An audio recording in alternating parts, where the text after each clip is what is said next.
Everyone, what's going on? It's Mike Daniels from MyTekki. Haven't put a post out here for a while, so I decided to go ahead and put a new post in. Today we're going to be talking about text editors and the best text editor for Mac, in my opinion, of course. These are, I've tried out a couple. There's a couple of really good ones if you're definitely if you're a project-based person. And I just want to show you a couple of them. Some free, some not free. Just to show you the total, package, so to speak. There is one on here that's a really good text editor called Espresso. It is not free. It's about, I think it was just on their website. It's like $80. It's more of a project-based type editor, more like a Dreamweaver, and so. It's up to you if you really wish to. I looked at the interface; it's pretty nice. Has a lot of element like breadcrumbing and stuff like that. So it's a pretty nice text editor. So we're just gonna go through the basics here. If you look right here, I have a test.php. If I open it with the standard TextEdit, it's just like a notepad. So you look here, you got no color syntax highlighting or anything like that. Really plain and basic. I mean, if you're just trying to get the job done real fast, and it's just a really small HTML page, you can get away with it, not a problem.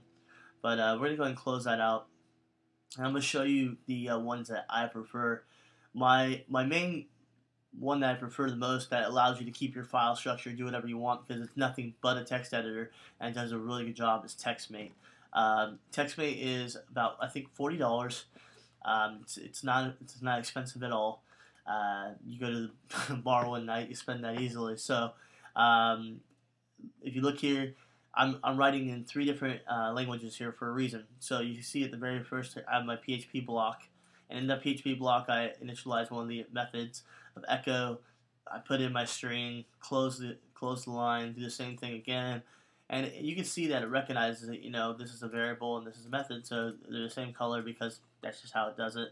A lot of syntax highlighting does the same thing. But as you can see, I mean, it colors strings, make sure that if you break the color, everything else breaks. As you see, this became now green. There's a lot of indifferences in it, which is really nice. So if I save that, you can see down here in the HTML, it comes in your strings within your div header or div elements here. So what I'm going to do here is I'm going to go ahead and show you. Basically, it also has breadcrumb navigation, kind of like the Espresso does, but it's just more or less hidden. So right now, if I click in the div 1.2, you can see that if I hit this little drop down, I'm also within the div of ID, which has a CSS of blah, right? So the ID is blah here, and then the CSS blah here. And you can see even in the CSS, it recognizes it and says, okay, hey, we're now going to CSS. We're going to go ahead and start putting in CSS coloring.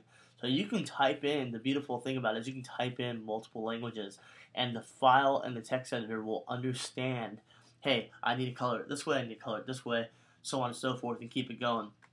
So I just wanted to go ahead and show you that. You can change your syntax highlighting right here on the fly, what your default syntax highlighting is, I should say.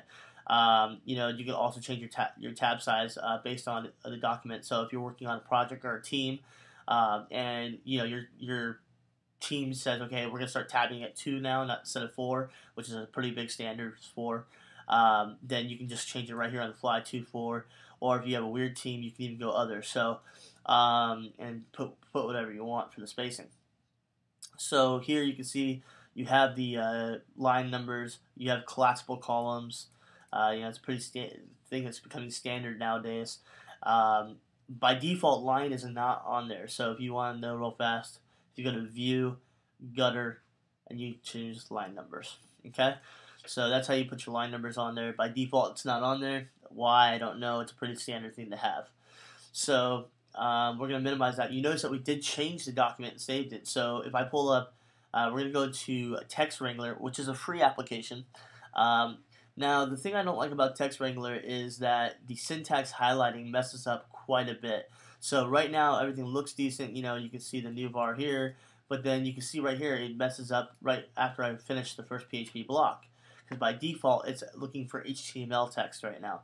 So it's going through, and you can see once we get back down to the HTML and the CSS, it starts coloring the syntax highlighting fine.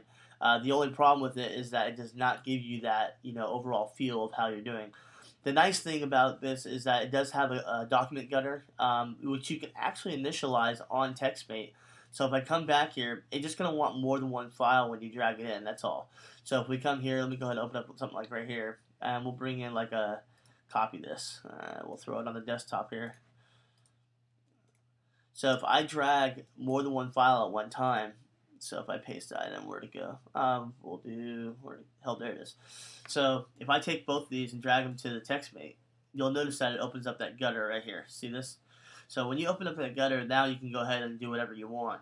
And you can open up each one, just double click on them, and there they are. And they come up as tabs, so you can switch back and forth between them really fast, which is nice. Now you can have a million docs here. You can start loading up docs all you want. However, they do not appear as tabs until you're actually done, or until you actually launch them to edit, which is nice, because if you're opening up an entire project folder, you don't need a million files opening up here, only the ones that you want to work on. So we'll go and close project, that one. And we'll come back into TextWrangler here. And so that's mainly my main complaint, is the syntax highlighting is very weak. Unfortunately, the drawer is really nice. Again, you can close and open it really quickly. Something you can't do really easily on TextMate, which they need to improve. But time goes on. So overall, I mean, and another beautiful thing. I hate to come back to TextMate here. We're gonna go ahead and close this TextWrangler. This is a free app, by the way, TextWrangler. You can go to Google, just type in TextWrangler. You can see it up here. You can get it for free. Another cool thing about TextMate, if I just double click on it, you can see it's my default, is that it does autocomplete, kind of like Dreamweaver. So let's say I was going to be putting in another div here. I do div space ID, and I want to call it, like, let's say test1. You see that right when I put both this character, which is the opening for the element, and I did ID with a quote, it auto-filled the other quote in for me.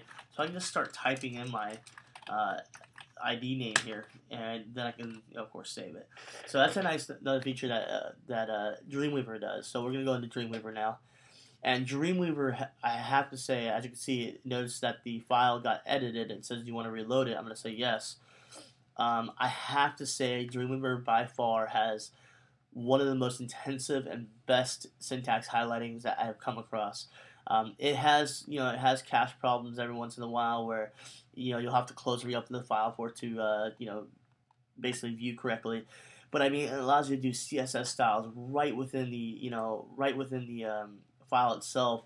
If you start classing and CSSing off to other different files, you can do it even if it's a PHP file. It does not care. It'll let you go ahead and do it.